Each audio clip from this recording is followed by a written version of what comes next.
जनाब हाशिम अंसारी साहब, मैं मुमताज़ आलम फलाही TwoCircles.net से। आप बाबरी मस्जिद तहरीक के साथ जुड़े रहे हैं, कई दशक से जुड़े हुए हैं आप हैं। इस वक्त सिचुएशन क्या है अभी? इस वक्त पोजीशन ये है कि मतलब कि हर पार्टी तो जन्मभूमि के नाम पर राजनीति कर रही है। हमारे मुस्लिम लीडर जो हैं वो अपने जाती फायदे के लिए पार्टियों के अंदर हैं। अब हमारी उम्र 90 साल की हो गई, तो इस तहरीक को मतलब जब तहरीक जन्मभूमि जो है वो सेठों की दौलत और हुकूमत की राजनीति से चल रही है, लेकिन हमारे पास कोई किस्म का चंदा तो है नहीं, ना हम मुसलमानों के बाबरी मस्जिद के लिए कुर्सी और करेंसी का सौदा नहीं करते हम। लेकिन सवाल ये है कि मुस्लिम लीडर खाली मुसलमान बनकर के मुसलमानों को बेवकूफ़ बना रहे हैं। हर पार्टी के अंदर हैं, भाजपा में भी मुसलमान हैं, समाजवादी में भी हैं, कांग्रेस में भी हैं, लेकिन तहरीक बाबरी मस्जिद को नुकसान जो पहुंच रहा है वो से उसके जिम्मेदार से मुसलमान हैं। बाबरी मस्जिद 6 दिसंबर 1992 को टूटी थी। मामला अदालत में चल रहा है। आपको लगता है कि मामला मुसलमानों के फेवर में जाएगा? सवाल ये है कि अगर मतलब दबाव और राजनीति अगर की गई तो उसकी दूसरी बात है, लेकिन जहाँ तक कानून का सवाल है और सबूत का सवाल जहाँ तक है वो हमारे पास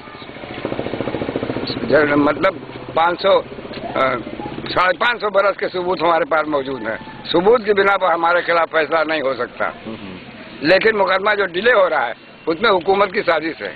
जी हाशिम अंसारी साहब, आप 90 साल के हो चुके हैं। 92 में जो कुछ घटना घटी इस अयोध्या नगरी में, आप उस वक्त यहाँ थे, आप उसके चश्मदीद गवाह हैं।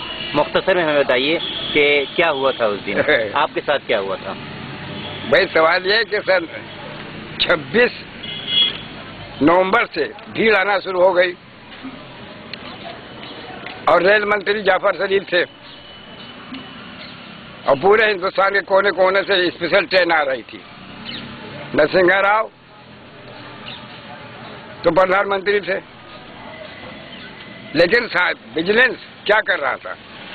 हुकूमत की साजिश से, हुकूमत की पूरी ताकत से मूर्ति रखी गई, हुकूमत की ताकत से, और मुकदमा जो डिले हो रहा है वो भी हुकूमत की साजिश है। और हम लड़ाई तो भाजपा से हम लड़ाएं, फायदा भाजपा समाजवादी पार्टी उठावे, फायदा कांग्रेस उठावे, हम ऐसी दुश्मनी लेने के लिए तैयार नहीं।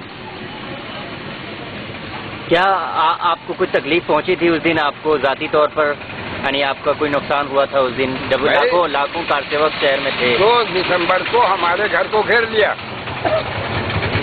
और हम फंस गए। तो हमने मतलब बहानेबाजी करके, क्योंकि मैं लुंगी पहने हुआ था, मामूली तरीके से खड़ा था और 200 का मजमा करीब हमारे पास चलाया। तो हम अपने बहाना करके घर से निकल करके CID ऑफिस गए, उसके बाद SSP के यहाँ गए, सबने साफ जवाब दे दिया कि हम आपकी मदद नहीं कर सकते। यहाँ जज बैठा हुआ था मुरादाबाद का, उससे बातचीत किया कि आप क्या कर रहे हैं, क्या मस्जिद गिराने के लिए आए हैं? तो सवाल है कि हम करते क्या जब हुकूमत की पूरी साजिश मस्जिद बनाने में लगी, मस्जिद तोड़ने में लगी थी। नरसिंह राव जानते थे, विजिलेंस जानता था, हुकूमत जानती थी, मुलायम सिंह जानते थे, सारे लीडर जानते थे कि मस्जिद को टूट जाना है। उस वक्त मुलायम सिंह ने क्या किया? मुलायम सिंह ने कहा कि पंडा पर नहीं मार सकता, इसलिए एक्शन कमेटी से कहा था कि हम मस्जिद की हिफाजत करेंगे, आप लोग मैदान में ना आइए। एक्शन कमेटी घर में बैठी रही, मस्जिद शहीद हो गई। मुलायम सिंह को अपना हमदर्द कैसे समझे? जबकि मुलायम सिंह अगर एक्शन कमेटी न होती तो मुलायम सिंह चीफ मिनिस्टर होते और ना आजम खान मंत्री होते। हाशिम अंसारी साहब, बाबरी मस्जिद को टूटे हुए 16 साल हो गए हैं और उस वक्त के दिन में और आज के दिन में काफ़ी बदलाव आ चुका है। इस वक्त यहाँ अयोध्या नगरी में हिंदुओं और मुसलमानों के बीच ताल्लुकात कैसे हैं? भाई ये देखिए, हमारी पॉलिसी हमेशा रही, मुकदमा अपनी जगह पर है, लेकिन यहाँ की हिंदू बॉडी जो है हमारा, उनसे आपसी भाईचारा सब कुछ मौजूद है, चाहे वो कोई महंत हो और चाहे सियासी लीडर हो, सबसे हमारा भाईचारा बना हुआ है। और अयोध्या के अंदर जो शांति है वो पूरी दुनिया के अंदर नहीं है। या ऐसा क्यों है कि हम लोग इनसे राब्ता कायम करते हैं? अगर बाहर के लोग राजनीति न करें तो यहाँ कोई किसी को फसाद नहीं होता। 6 दिसंबर को जो कुछ हुआ उसमें सिंगा राव के थे, कर्नाटका, आंध्र प्रदेश और तमाम भोपाल वगैरह तब बाहर के लोग आए थे, यहाँ के लोगों से कोई मतलब नहीं। और फिर सवाल ये पैदा होता है कि मैं सन 49 से पैरवी कर रहा हूँ। सन 54 में हमने रजिस्ट्रेशन किया तो 100 लड़के हमारे साथ गिरफ्तार हुए, कांग्रेस सरकार की। तो 500 रुपया जुर्माना, 6 महीने की सजा हमको 144 करोड़ में दे दी गई। उसके बाद मीसा में बंद कर दिया गया, एक बार पैरवी छोड़ दें हैं। तो 6 दिसंबर को पूरा घर हमारा तबाह कर दिया गया, हमारे महल्ले को पूरा तबाह कर दिया गया। तो सवाल ये पैदा होता है कि मनमोहन सिंह ने सारे सिखों को मुआवजा दिया, 3-3 मरतबा दिया, लेकिन अयोध्या के अंदर क्यों नहीं मुआवजा अयोध्या के मुसलमानों को दिया? 270 मकान जलाए गए, लूटे गए और तबाह बर्बाद किया गया। 14 मुसलमान शहीद किए गए, 18 मस्जिदें तोड़ी गई बाबरी मस्जिद के अलावा। तो ये सब क्या है? क्या मुसलमान हिंदुस्तान में न रहे? ये पूरी कांग्रेस जो है ये अमेरिका के गोद में खेल करके अब इस देश को तबाह करने जा रहे हैं और मुसलमान इसको बर्दाश्त नहीं करेगा। कांग्रेस, पूरी कांग्रेस, यहूदी और ईसाई, इसराइल और अमेरिका के साजिश पर हिंदुस्तान के मुसलमानों को जेबों में बंद किया जा रहा है। और बेला सबूत, एक नहीं हजारों नौजवान हमारा बंद है, सब फ्री, फर्जी केस, सारी फ्री। विजिलेंस जो है सबसे बड़ा बेईमान महकमा जो है वो CBI का है। इस देश को तबाह कर देगा CID।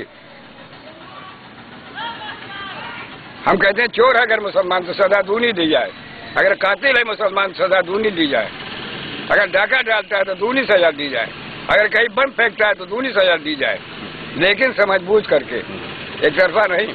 हाशिम अंसारी साहब, बाबरी मस्जिद की मिल्कियत का जो केस लड़ रहे हैं आप, वो किस पोजीशन में, किस स्टेटस में है? वो सवाल ये है, एक तरफ भावना है, एक तरफ सबूत है। आज तक जनवरी सन 50 से मुकदमा दायर है। एक मुकदमा दायर हुआ गोपाल सिंह बिसारत का, वो बगैर नोटिस के था, खारिज कर देना चाहिए था, लेकिन खारिज नहीं हुआ। बहस हुई, खारिज हो जाना चाहिए, लेकिन नहीं हुआ। फिर दूसरा मुकदमा परमहंस ने दाखिल किया, वो भी इस काबिल था, पहले नोटिस नहीं थी। परमहंस ने 5 मुसलमानों मुकदमा दायर किया और वो भी हम बहस हुई कि 5 मुसलमानों की मिल्कियत नहीं है, जनरल मुसलमानों की मिल्कियत है। वो भी मुकदमा खारिज होने वाला था, नहीं खारिज किया। फिर तीसरा मुकदमा निर्मोही अखाड़ा ने दाखिल किया। निर्मोही अखाड़ा 1885 और 1886 में मुकदमा हार चुके थे और आप फिर मौके से फायदा उठा करके फिर मुकदमा, ये मुकदमा रुजू बेटा है। क्या तमाशा है? ये अदालत का मजाक है। सन 49 से लेकर आज तक, आजादी के बाद से लेकर आज तक, विश्व हिंदू परिषद, बजरंग दल, शिवसेना, RSS, जन संग्राम परिषद, अब ये राम परिषद, ये सब क्या परिषद बनाया गया है? क्या हम इस मुल्क के वफादार नहीं है?